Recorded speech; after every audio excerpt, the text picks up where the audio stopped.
Young के प्रयोग से फ्रिंज की चौड़ाई का निर्धारण। ये भी बहुत ही महत्वपूर्ण टॉपिक है। तो यहाँ पर हम लोग यंग के प्रयोग द्वारा जो है फ्रिंज की चौड़ाई ज्ञात करेंगे। अब फ्रिंज क्या होती है इसके लिए पहले आप फिगर ध्यान दीजिए। जैसे कि मान लीजिए यहाँ पर कोई एक प्रकाश स्रोत दिया गया है, इस प्रकार से यहाँ पर ये जो है एक प्रकाश स्रोत दिया गया है और इससे कुछ दूरी पर जो है यहाँ पर एक द्विस्लिट रखी गई है। इस प्रकार से यहाँ पर जो है एक द्विस्लिट रख दी गई है और यहाँ पर हम लोग कहीं मान लेते हैं ये पर्दा है, तो ये यहाँ पर जो है पर्दा हो जाएगा। ये यहाँ पर प्रकाश स्रोत हो जाएगा, प्रकाश स्रोत, और ये यहाँ पर द्विस्लिट है, द्विस्लिट। इसमें यहाँ पर दो छिद्र किए गए हैं कि ये है, इसको हम लोग मान लेते हैं S1 और ये दूसरा छिद्र है, इसको हम लोग मान लेते हैं S2। तो यहाँ पर द्विस्लिट को जो है आपको इस प्रकार से रखना है कि इस प्रकाश स्रोत यश से जो है इस S1 की दूरी और S2 की दूरी दोनों समान रहे, यानी कि यहाँ से जो है इस S1 की दूरी और इसके अलावा S2 की दूरी, ये दोनों दूरियां जो है यहाँ पर समान होनी चाहिए। इस प्रकार से आपको यहाँ पर रखना है। अब इसके बाद यहाँ पर याद रखिएगा कि ये S1 और S2 जो है ये तरंगाग्र पर स्थित होते हैं, इसलिए ये जो है यहाँ पर नए तरंग स्रोत का कार्य करते हैं।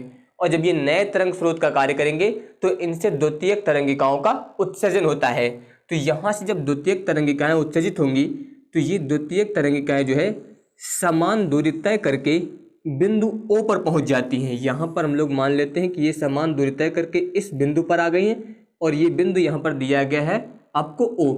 तो यहाँ पर ध्यान दीजिए, जो द्वितीयक तरंगिकाएं उत्सर्जित होती हैं ये समान दूरी तय करके बिंदु O पर पहुंच जाती हैं। समान दूरी होने का मतलब ये है यहाँ पर कि इनके बीच का जो पथांतर है वो शून्य है, क्योंकि यहाँ पर इनका पथ अगर समान है तो उसमें कोई अंतर ही नहीं है, तो इसका मतलब यहाँ पर इनका जो पथांतर होगा वो शून्य होगा। तो यहाँ पर जो फ्रिंज बनेगी इस जगह पर, इसे ही हम लोग बोलेंगे शून्य क्रम फ्रिंज या फिर इसे बोला जाएगा दीप्त क्रम फ्रिंज। याद रखेगा, इसे हम लोग शून्य क्रम फ्रिंज बोलते हैं या फिर केंद्रीय दीप्त फ्रिंज। तो ये आप लोग यहाँ पर याद रखिएगा। यहाँ पर आपको बताया गया कि जो प्रकाश स्रोत है इससे इस S1 और S2 की दूरियां जो है समान होनी चाहिए। इसके अलावा प्रकाश स्रोत और द्विस्लिट दोनों जो है समांतर होने चाहिए। इसके बाद S1 और S2 जो है ये तरंगाग्र पर स्थित होते हैं, इसलिए ये नए तरंग स्रोत का कार्य करते हैं जिनसे द्वितीयक तरंगिकाओं का उत्सर्जन होता है और ये द्वितीयक तरंगिकाएं जो है समान दूरी तय करके बिंदु O पर पहुंच जाती हैं। इससे इस जगह पर जो है इनका जो पथांतर होता है वो शून्य होता है और पथांतर शून्य होने के कारण यहाँ पर एक चमकीली फ्रिंज बन जाती है जिसे हम लोग केंद्रीय दीप्त फ्रिंज या फिर शून्य क्रम फ्रिंज कहते हैं। इसके अलावा अगर इसी पर्दे पर कोई एक अन्य बिंदु ले लिया जाए, मान लीजिए यहाँ पर ये एक अन्य बिंदु ले लिया गया P और इसकी जो है बिंदु O से हम लोग दूरी मान लेते हैं यहाँ से यहाँ तक की X, इस प्रकार से। तो यहाँ पर ध्यान दीजिए, इस बिंदु P पर जो फ्रिंज बनेगी, यानी कि अगर इसको हम लोग मिला दें तो इस प्रकार से और यहाँ से इसको भी मिला दें तो ऐसे। तो अब ध्यान दीजिए, अगर यहाँ से इसको हम लोग इस पर लंब डाल दें तो अब ध्यान दीजिए यहाँ पर ये जो होगा आपकी बार ये पथांतर होगा, यानी कि यहाँ से यहाँ तक जो है ये इसमें और इसमें पथ का अंतर हो जाएगा। इसको हम लोग बोलेंगे डेल्टा X, इसे बोलेंगे यहाँ पर पथांतर। तो यहाँ पर आप मान लीजिए कोई बिंदु, यहाँ पर हम लोग मान लेते हैं बिंदु A इस प्रकार से और इस जगह पर मान लेते हैं बिंदु B, इतना हो गया। इसके अलावा ध्यान दीजिए यहाँ पर ये कोण आप मान लीजिए है थीटा। तो अगर ये कोण थीटा है तो ध्यान दीजिए अगर यहाँ से इसको हम लोग मिला दें इस प्रकार से ये, तो जो ये कोण बनेगा आपका ये वाला, ये भी क्या हो जाएगा फिर थीटा हो जाएगा। तो यहाँ पर ध्यान दीजिए आपकी बार जो बिंदु P पर फ्रिंज बनी है, यहाँ पर जो फ्रिंज बनेगी इसकी प्रकृति जो है इन द्वितीयक तरंगिकाओं का जो पथ है इनके पथांतर पर निर्भर करेगी। याद रखिएगा, अब की बार यहाँ पर इनके पथों में इतना अंतर है यानी कि डेल्टा X का, तो जितना अंतर होगा इसी अंतर पर जो है यहाँ पर बिंदु P पर बनने वाली फ्रिंज जो है वो निर्भर करेगी। तो ये आप लोग यहाँ पर याद रखिएगा। आपको इसी फिगर की सहायता से आपको इसमें पहले लिखना है। अब आपको किस प्रकार से लिखना है आप ध्यान दीजिए। इसमें आप बताएंगे कि माना एक प्रकाश स्रोत S, याद रखिएगा, माना एक प्रकाश स्रोत S जो है एक वर्णी प्रकाश, यहाँ पर याद रखिएगा, माना एक प्रकाश स्रोत S जो है वो लैम्डा तरंग दैर्ध्य, इसकी तरंग दैर्ध्य क्या मान लेनी है आपको, लैम्डा तरंग दैर्ध्य के एक वर्णी प्रकाश से प्रकाशित है और इससे निश्चित दूरी पर एक द्विस्लिट रखी गई है और द्विस्लिट को जो है इस प्रकार से रखा गया है कि S से S1 तथा S से S2 की दूरियां जो है समान रहें। S1 व S2 जो है तरंगाग्र पर स्थित होते हैं, इसलिए ये जो है यहाँ पर नए तरंग स्रोत का कार्य करते हैं जिनसे द्वितीयक तरंगिकाओं का उत्सर्जन होता है। ये द्वितीयक तरंगिकाएं जो है समान दूरी तय करके बिंदु O पर पहुंच जाती हैं, जहां पर इनका पथांतर जो है शून्य होने के कारण एक चमकीली फ्रिंज बन जाती है जिसे केंद्रीय दीप्त फ्रिंज या फिर शून्य क्रम फ्रिंज कहते हैं। इसके अलावा यदि पर्दे पर जो है एक अन्य बिंदु P लिया जाए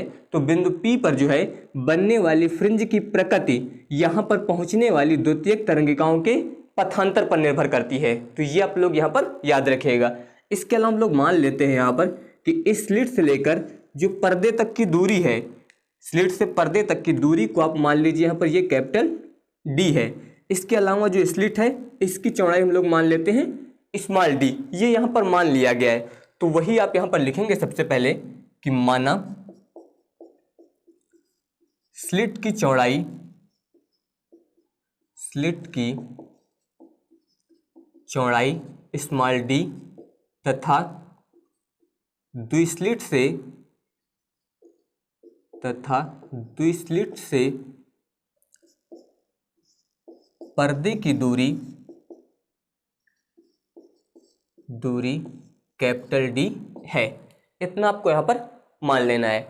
अब इसके बाद ध्यान दीजिए, यहाँ पर ये जो त्रिभुज है S1 S2 A, ये वाला त्रिभुज यहाँ पर आप लिख सकते हैं S1 A S2, ये त्रिभुज ये हो गया।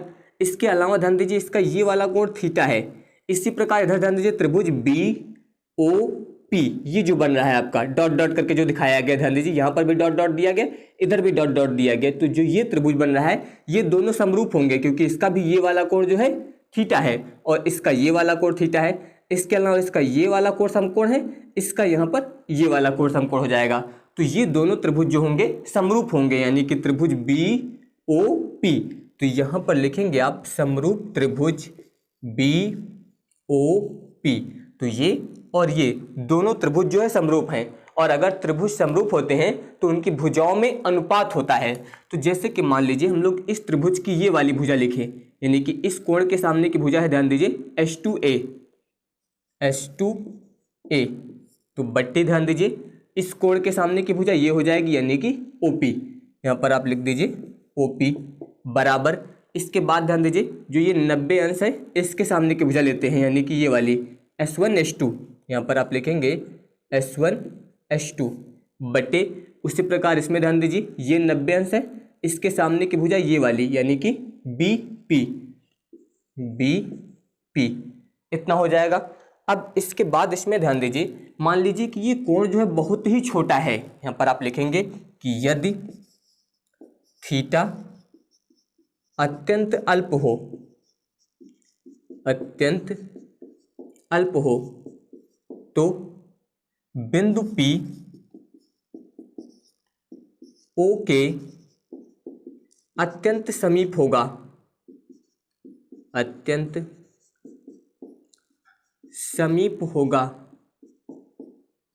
अतः यहां पर ध्यान दीजिए ये वाला जो कोण है अगर ये बहुत कम हो जाएगा, ये वाला कोण, तो ये कम होगा तो ये बिंदु P जो है इसके इतना ही समीप आ जाएगा, क्योंकि जब कोण कम होगा तो ये नीचे की ओर आएगा। तो इसका मतलब जब ये कोण कम होगा तो बिंदु P जो है इसके लगभग समीप होगा और लगभग इतना समीप होगा यहाँ पर कि BP जो है BP बराबर यहाँ पर हो जाएगा, ध्यान दीजिए BP जो है वो बराबर हो जाएगा BO के।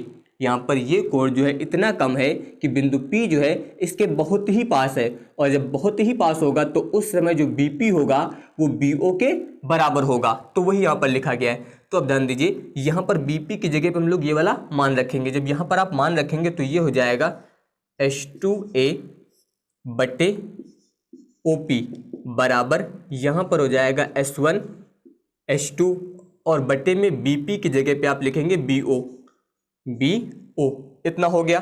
अब इसके बाद ध्यान दीजिए, अब अगर इसमें हम लोग मान रखें तो यहाँ पर है H2A, ये दिया गया H2A यानी कि पथांतर, तो इसकी जगह पे आप लिखेंगे पथांतर यानी कि डेल्टा एक्स ओपी, ओपी यानी कि ये वाली दूरी, यहाँ पर ध्यान दीजिए ये हो जाएगा x बराबर S1 H2 यानी कि स्लिट की चौड़ाई, तो यहाँ पर हो जाएगा स्मॉल d बटे बी ओ, बी से लेके ओ तक की दूरी यानी कि कैपिटल D, तो यहाँ पर हो जाएगा कैपिटल D, इतना हुआ। जब यहाँ से हम लोग डेल्टा x ज्ञात करेंगे तो ये इधर गुणे में आ जाएगा, यानी कि यहाँ पर हो जाएगा x, ये हो जाएगा d बटे d, इतना आ गया यहाँ से। तो ये मान आ गया यहाँ पर पथांतर का। अब पथांतर के बाद ध्यान दीजिए, इसमें हम लोग ज्ञात करेंगे दीप्त फ्रिंज के लिए। यहाँ पर पहली कंडीशन ले लेते हैं, यानी कि केस 1, यहाँ पर आप लिखिए दीप्त फ्रिंज हेतु, दीप्त फ्रिंज हेतु। तो दीप्त फ्रिंज के लिए आप लोग याद रखिएगा कि जो डेल्टा एक्स होता है इसका मान बराबर होता है एम लेमडा के। यहाँ पर आपको ये याद रखना है कि दीप्त फ्रिंज के लिए डेल्टा एक्स का मान कितना होता है, एम लेमडा होता है। तो डेल्टा एक्स की जगह पे आप ये वाला मान रख दीजिए, तो यहाँ पर हो जाएगा एक्स इंटू में हो जाएगा डी बटे डी बराबर में हो जाएगा एम लेमडा, इतना हुआ। तो जब यहाँ से हम लोग एक्स का मान ज्ञात करेंगे तो ये इधर गुणे में आ जाएगा, यानी कि यहाँ पर हो जाएगा एम, ये इधर गुणे में आ गया तो डी लेमडा और ये बटे में आ जाएगा यानी कि स्मॉल डी, इतना हो गया। तो ये यहाँ पर दीप्त फ्रिंज के लिए आ गया। आप बता सकते हैं जहाँ पर जो है एम फ्रिंज क्रमांक है, इससे हम लोग बोलते हैं फ्रिंज क्रमांक, फ्रिंज क्रमांक। तो अगर यहाँ पर m का मान हम लोग 0 रख दें तो m का मान 0 होने का मतलब ये फिर शून्य क्रम फ्रिंज या फिर केंद्रीय दीप्त फ्रिंज हो जाएगी। m का मान 1 रख देंगे तो इसका मतलब पहली केंद्रीय फ्रिंज। तो ये आप लोग यहाँ पर याद रखेगा, m का मतलब यहाँ पर फ्रिंज क्रमांक से है जिसका मान 0 1 2 3 हो सकता है यहाँ पर, तो ये आप लोग इसके बारे में याद रखिएगा।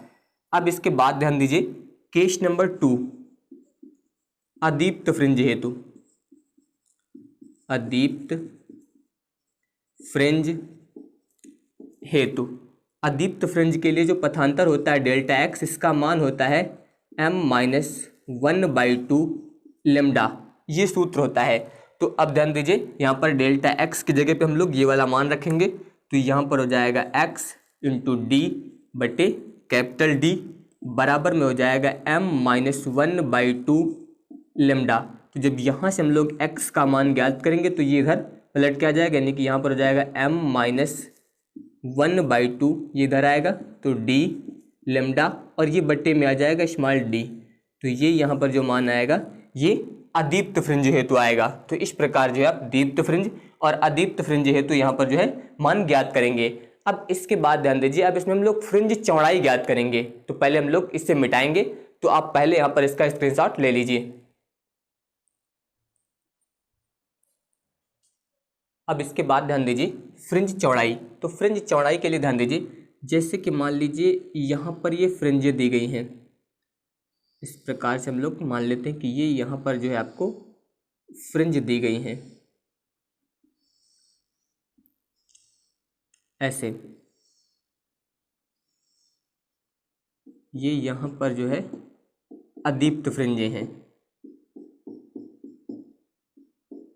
इस प्रकार से, ये जो है अदीप्त हैं, ये दीप्त हैं, ये अदीप्त हैं और ये फिर दीप्त हैं। इसके अलावा यहाँ पर हम लोग मान लेते हैं केंद्रीय दीप्त फ्रिंज आपका जो ओ बना था, इससे जो यहाँ पर फ्रिंज है पहले इसको हम लोग मान लेते हैं एमओवी फ्रिंज। तो इसकी दूरी एक्स एम और इसके बाद वाली की दूरी हो जाएगी यहाँ पर एक्स एम प्लस 1। तो यहाँ पर ये एमओवी, इसके बाद वाली एम प्लस 1वीं। तो इस प्रकार से यहाँ पर ये जो हो गई अदीप्त फ्रिंजें हो गई और बीच में ये दीप्त फ्रिंजें। तो अगर यहाँ पर आपको इसकी चौड़ाई बतानी है और इसकी परिभाषा लिखनी है तो आप बता सकते हैं कि किन्हीं दो क्रमागत दीप्त अथवा अदीप्त फ्रिंजों के बीच की जो दूरी होती है उसे ही हम लोग फ्रिंज चौड़ाई कहते हैं। ध्यान दीजिए, आप इसमें बताएंगे कि किन्हीं दो क्रमागत दीप्त अथवा क्रमागत अदीप्त फ्रिंजों के बीच की दूरी, फ्रिंजों के बीच की दूरी को फ्रिंज चौड़ाई कहते हैं, को फ्रिंज चौड़ाई कहते हैं। इसे W से प्रदर्शित करते हैं, इसे जो हम लोग W से प्रदर्शित करते हैं, प्रदर्शित करते हैं। तो यहाँ पर आपको समझना क्या है, ध्यान दीजिए, यहाँ पर बताया गया कि क्रमागत दीप्त अथवा क्रमागत अदीप्त। क्रमागत जैसे कि ये पहली है तो इसके बाद वाली, यानी कि सीधे इसके बाद वाली, तो इसीलिए कहा गया क्रमागत। तो क्रमागत दीप्त भी ले सकते हैं और क्रमागत अदीप्त भी ले सकते हैं। दोनों के बीच की जो दूरी होती है उसे ही हम लोग बोलते हैं फ्रिंज चौड़ाई। जैसे कि मान लीजिए आपको दीप्त फ्रिंज की चौड़ाई ज्ञात करनी है, जैसे कि ध्यान दीजिए आप यहाँ पर लिख सकते हैं दीप्त फ्रिंज की चौड़ाई। तो अगर आपको दीप्त फ्रिंज की चौड़ाई ज्ञात करनी है तो यहाँ पर आप लिखेंगे दो क्रमागत अदीप्त फ्रिंजों के बीच की दूरी, अदीप्त फ्रिंजों के बीच की दूरी। इस प्रकार से इसको हम लोग लिखते हैं W से। तो दो क्रमागत अदीप्त फ्रिंजों, तो जैसे कि मान लीजिए यहाँ पर एक ये है, यानी कि XM+1 और माइनस यहाँ पर दूसरी वाली यानी कि XM। जब इसको हल करेंगे तो यहाँ पर चौड़ाई आ जाएगी। अब इसके लिए ध्यान दीजिए, जो अभी आपको सूत्र बताया गया था, ध्यान दीजिए दीप्त के लिए आपको सूत्र ये बताया गया था X बराबर MD, यहाँ पर था λ/d। और इसके अलावा आपको अदीप्त के लिए बताया गया था X बराबर M-1/2, इसके बाद था d λ/d। ये दो सूत्र बताए गए थे। तो यहाँ पर ध्यान दीजिए, यहाँ पर दीप्त फ्रिंज की चौड़ाई बराबर क्या लिखा गया, दो क्रमागत अदीप्त फ्रिंजों के बीच की दूरी। तो यहाँ पर आपको अदीप्त वाला सूत्र यूज करना है। तो अदीप्त के लिए ध्यान दीजिए, अभी ये जो मान दिया गया इसका मतलब ये मान XM का दिया गया है, इसलिए यहाँ पर M है।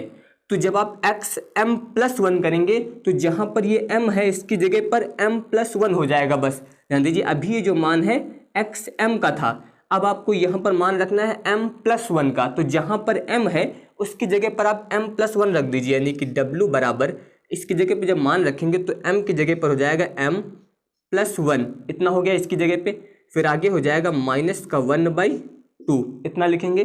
फिर इसके बाद ध्यान दीजिए d λ/d माइनस XM की जगह पे आपको यही लिख देना है, यानी कि M-1/2 d λ/d। बस यहीं पर समझना है, यहाँ पर M+1 था इसलिए M की जगह पे M+1 लिख दिया गया है। इसके बाद W बराबर, यहाँ पर ध्यान दीजिए M1 से इसको घटाएंगे तो यहाँ पर आ जाएगा +1/2, इतना हो जाएगा। इसके बाद ध्यान दीजिए d λ/d माइनस M-1/2, यहाँ पर d λ/d। इसके बाद W बराबर, ये कॉमन ले लीजिए, यानी कि d λ/d कॉमन। जब ये कॉमन लेंगे तो यहाँ पर आएगा M+1/2 माइनस M, ब्रैकेट खुलेगा तो ये प्लस हो जाएगा यहाँ पर, यानी कि +1/2, इतना हो जाएगा। अब इसमें ये वाला जो है यहाँ पर कैंसिल हो जाएगा। इसके बाद ध्यान दीजिए यहाँ पर d λ/d, यहाँ पर आधा और आधा जुड़ेगा तो ये हो जाएगा 1, इतना, यानी कि इसका अगर गुणा भी करेंगे तो यहाँ पर ये आएगा फिर W बराबर d λ/d। तो ये मान जो आया है ये यहाँ पर फ्रिंज चौड़ाई का मान हो जाएगा, इसे ही हम लोग बोलते हैं फ्रिंज चौड़ाई। तो यहाँ पर हमने लिखा था दीप्त फ्रिंज की चौड़ाई, आप इसे दूसरे प्रकार से भी ज्ञात कर सकते हैं। ध्यान दीजिए, जैसे कि मान लीजिए आप इसकी जगह पर ये प्रयोग करिए, अदीप्त फ्रिंज की चौड़ाई। तो अगर आप अदीप्त फ्रिंज की चौड़ाई लिखेंगे तो यहाँ पर फिर आपको लिखना है दो क्रमागत दीप्त फ्रिंजों के बीच की दूरी, दीप्त फ्रिंजों के बीच की दूरी। सेम उसी प्रकार से, केवल यहाँ पर जब आप अदीप्त का प्रयोग करेंगे तो यहाँ पर दीप्त आ जाएगा। अब की बार इसको हम लोग मान लेते हैं W' से। तो ध्यान दीजिए सेम उसी प्रकार से आप यहाँ पर लिखेंगे XM+1 माइनस एक्स एम इतना। अब की बार यहाँ पर जो मान रखना है दीप्त वाला रखना है, तो दीप्त वाला ये रखना है। ध्यान दीजिए m + 1 है तो यहाँ पर भी m की जगह पे आपको रखना है m + 1 इतना हो जाएगा। इसके बाद d λ/d, फिर माइनस इसके जगह पे आपको यही लिखना है यानी कि m d λ/d। अब इसमें ध्यान दीजिए d λ/d कॉमन हो जाएगा तो यहाँ पर होगा m + 1 माइनस यहाँ पर ध्यान दीजिए m इतना हुआ, m से m कट जाएगा तो यहाँ पर बचा 1 यानी कि यहाँ पर ध्यान दीजिए d λ/d। तो यहाँ पर भी इसका मान वही आया जो यहाँ पर आया था, यानी कि फ्रिंज चौड़ाई दोनों की सेम होती है। यानी कि आप बता सकते हैं यहाँ पर कि अतः w बराबर w डैश, यानी कि दीप्त फ्रिंज की चौड़ाई जो है वो अदीप्त फ्रिंज की चौड़ाई के बराबर होती है। इसीलिए यहाँ पर बताया गया था कि किन्हीं दो क्रमागत दीप्त अथवा क्रमागत अदीप्त फ्रिंजों के बीच की जो दूरी होती है इसे हम लोग बोलते हैं फ्रिंज चौड़ाई। तो इस प्रकार से आप यहाँ पर इसे ज्ञात करेंगे। अब आप यहाँ पर इसका स्क्रीनशॉट ले लीजिए।